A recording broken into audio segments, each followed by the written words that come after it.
So last week I talked about stress and why it's bad and why we have it and how it can just affect our lives. This week I'm going to talk about part one of different things that you can do to reduce the stress in your lives.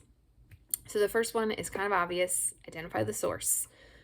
Obviously, you want to reduce stressful events if at all possible, but it may not be possible. So just identifying where it is.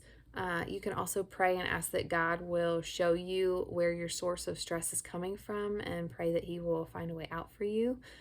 The second thing you can do is change your situation or your response. Maybe spending time with a certain person stresses you out because they're just a real buzzkill. They're not vibing with you. They're bringing you down. They're draining you emotionally. Maybe you need to set up some boundaries with that person, with like frequency of hanging out, text messages, phone calls, whatever you need to do. There's a beautiful word in our language. It's called no, and some people need to try it more often. So if something is stressing you out, if you do not have the capacity to take on another project and someone asks you if you will do something, you can say no. And you don't have to explain why. You can just say no. A nice way to say it is, no, I'm sorry, I don't have the capacity for that right now, or I can't put enough effort into that. Please find someone else who can give it a better effort than me at this time. There's lots of nicer ways to say that. Or you can just say no. That's totally fine. You can also change your response. So look for the silver lining in something. Look for the positive. There's always positive. Sometimes you just have to look really closely for it. And you can also view challenges as opportunities for growth, because let's face it, nobody gets where they are usually by just coasting the whole way. You usually have to work pretty hard to get something that you want. And instead of complaining about your circumstances, you can pray and ask God to show you what He wants to learn. It's not, why is this happening? It's, what can I learn from this? Or what are you trying to teach me or show me in all of this? The third thing is to just accept things that are beyond your control. You want to, of course, focus on the good qualities. You want to be a lifelong learner. If you want to get better, find a course.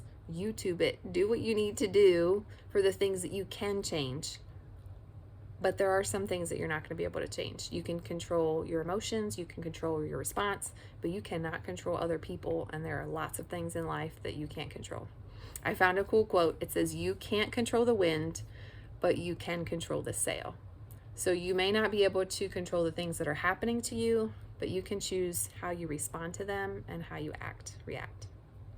The next thing is to know your limits.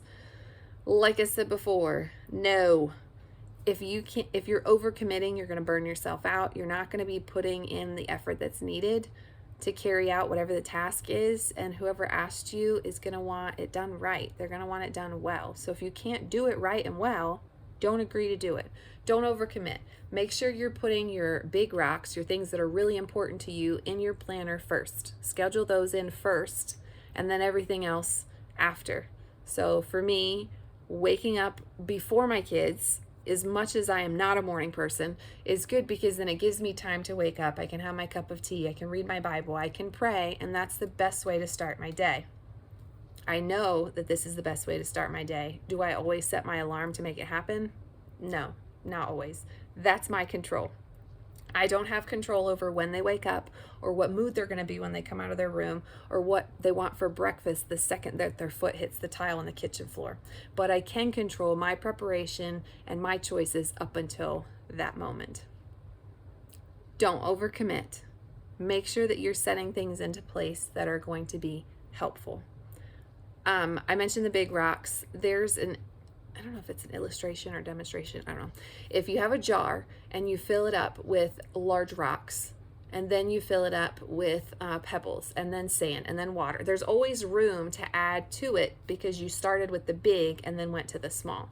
So big rocks would be core values of your family, core values of, if you have a business, like for us, homeschooling. Those are all things that are super important. Faith activities like going to church and praying, those are all really important. Those are our big rocks that we make sure are in our calendar. And then other things that are also important but not as important, like going to the grocery store. We're not going to starve if we skip a week of grocery shopping, okay? But it is important to have the correct groceries. Again, with stress.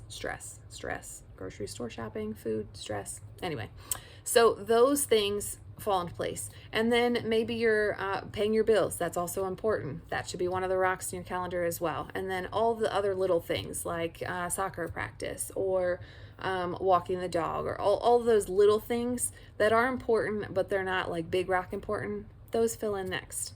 If you watch that same demonstration and you start with the water or the sand or the pebbles, you're not going to be able to get the big rocks in.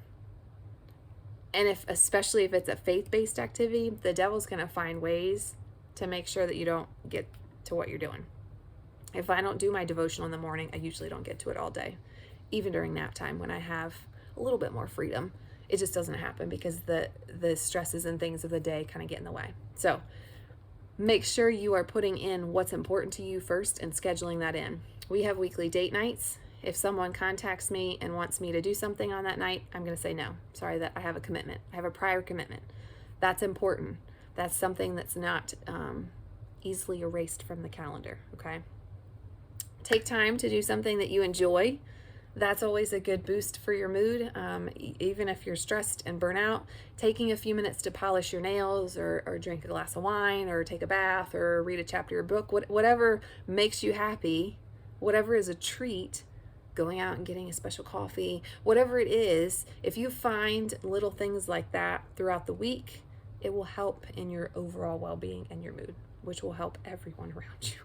And the last thing I'm going to talk about in this video is expressing your emotions. Our society, I don't really know what to say about how our society views expressing emotions. I feel like we've kind of swung from not expressing to expressing too many and oversharing. I feel like there's a happy medium, okay? You need to have a place where you can share your innermost feelings and be raw and completely transparent with people, but Facebook is not the place for that, and huge group settings is not the place for that. That's a very like intimate conversation that you have with a best friend or a spouse or a parent or someone that's super close with you, that you can have those conversations and be raw and just do life together.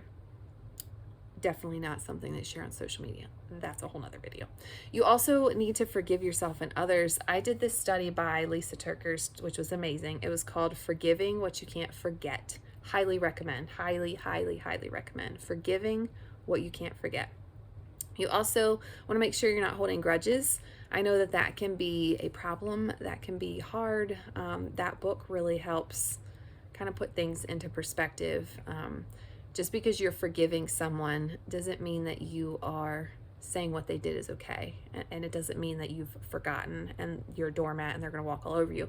It just means that you're releasing their control and their power over you. So holding grudges and being bitter about something, it really only hurts you. It doesn't really hurt the other person. And God knows that. So he wants us to forgive and move on and show people grace and the love of Jesus as best as we can. You also want to get rid of unkind feelings towards others. Again, you're only really hurting yourself if you're holding those feelings. And if that is something that you're struggling with, you can pray and ask God to release that. We use essential oils to help with emotions. There's lots of things that you can do, prayer, meditation, lots of things that you can do for emotions. Emotional health is a whole another aspect, and I'll drop a link to an emotional video that I did if you want to investigate that further. But that's it for this week's video. Next week, I'm going to cover the rest of the things that you can do to reduce stress in your life.